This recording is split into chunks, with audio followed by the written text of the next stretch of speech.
So, TOK, Theory of Knowledge, part of the core of the IBDP. So one of the things you have to do, along with CAS, Creativity, Activity and Service, and the extended essay.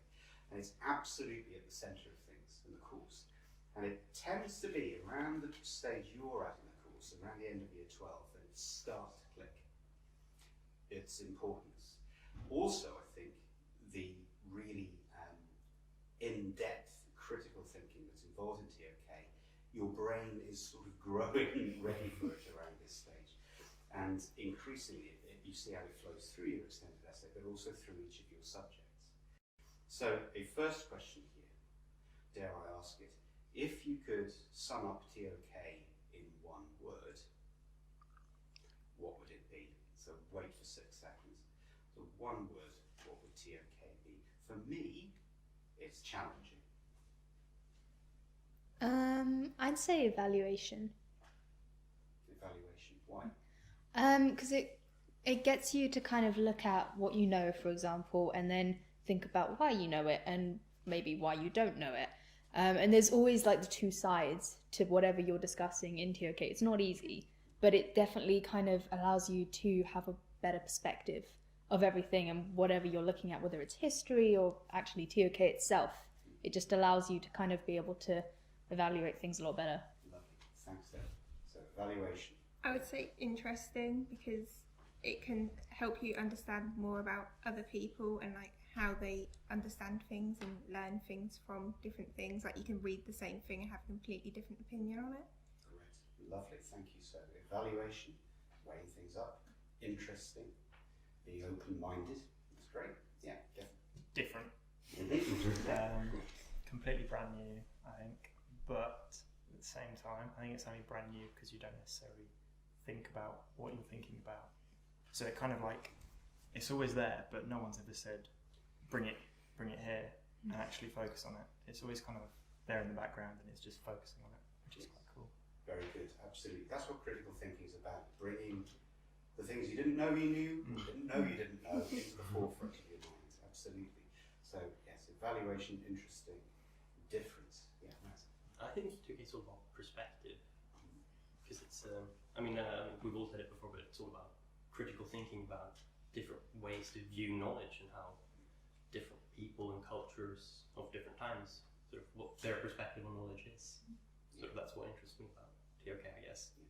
Fantastic. The different historical perspectives that we can have on things that we take for granted, such as abortion might be right or wrong according to you, but what are the perspectives through history that have changed?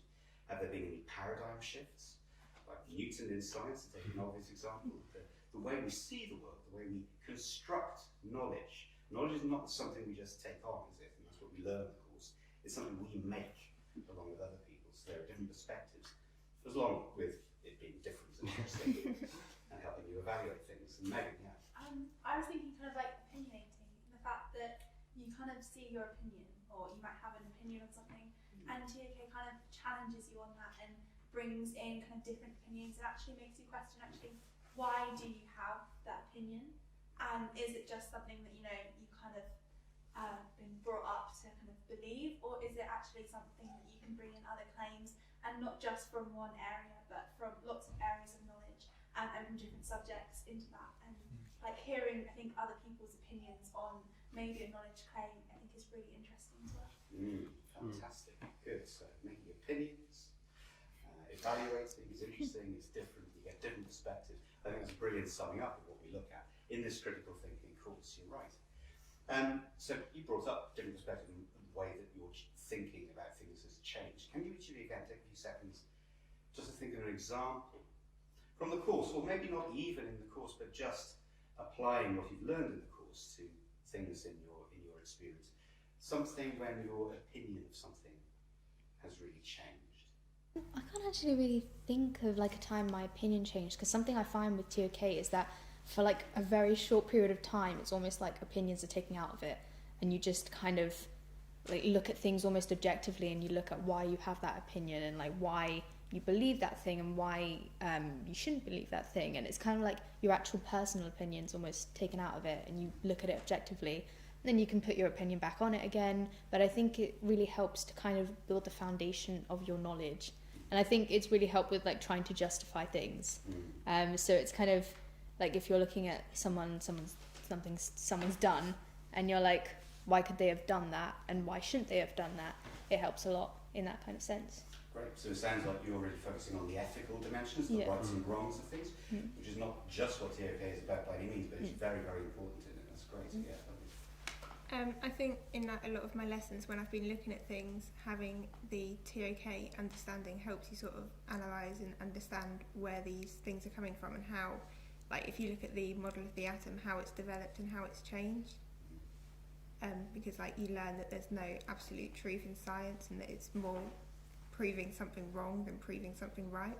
Yeah, very interesting. And it looks like you, after school, would like to pursue the sciences, wouldn't you? Yeah. Yeah, a different area of knowledge you're looking at in your presentation is you're looking at ownership, aren't you? Yeah, I'm looking at who owns buried treasure, and that's quite interesting because if you take it right back to ownership, obviously no one really owns the land, but you get it where it's like, well, how is it fair that this person just claimed it and then sort of like fought over it, and now money is the root of All ownership? evil. Yeah. Or ownership, yeah. Great, lovely, fantastic. Kevin? I was looking at kind of how there's a cool kind of piece I read a while back about how your experience of something and how you've kind of grown up and your childhood and your history dictates how you view a certain situation. So a situation that I view based on my upbringing, can't quite bring one to the front of my mind at the moment, but you'd view it differently to someone who'd had a completely different upbringing. And I think, especially when you've got two people that are arguing against each other, if you understand where someone is coming from and why they're coming from there, because of their own history, you can kind of understand more about the situation and the problem, and it's a bit easier to solve. Interesting. And I'd be interested to see how maybe that applies to the experiences you had with the Model United Nations, where you were working with, and you've got a little debate here as well, but your understanding of an opponent in an argument, how you could actually reach agreement in a kind of peacekeeping way, rather than just rather right than just or wrong kind of, victory. it's kind of a compromise in the middle. Interesting. Okay. Good. Yeah, I totally agree with Jeff, and it's TOK really helped me to sort of put context on what sort of at first seems like really daunting concepts, like obviously you could talk about politics for example, but what TOK sort of I guess helped me do is understand why there are all these different views and why they're also contrasting and why nobody seems to be able to agree or get along. And it is sort of TOK really sort of gets at the heart of all these issues that are very prominent today, which I think is hugely useful. Yeah, I really, it's a great point. I really love the fact that the IB originated in Geneva among diplomats. I think there's a sense that you're sitting around a table and thinking, well, let's get to the heart of this, let's inquire into this, let's be balanced about this. But I like it, the idea that it's cooked up in Switzerland after the Second World War, with a fierce passion that young people should be treated with intellectual respect and be guided to come to their own conclusions, but take on board others' opinions and really research those facts. And it shows in the course. I mean, every lesson you see that come into action. Super, great. Megan?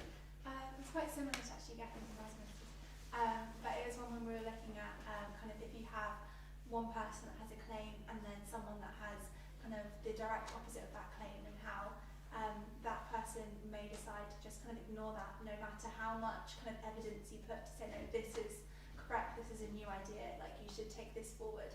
You can kind of end up kind of ignoring that and just focusing on your claim and like that past idea, and how kind of as a world and a society we've ended up trapping ourselves in kind of these like thoughts and beliefs and not being kind of open enough to see these new claims and ideas, because we've kind of had this thing it's caused us to stop like looking and stop thinking about actually, no, is this correct, can I fully believe in this, is there enough evidence to support this, or actually is there evidence to contradict this, and weighing up that I think was really interesting.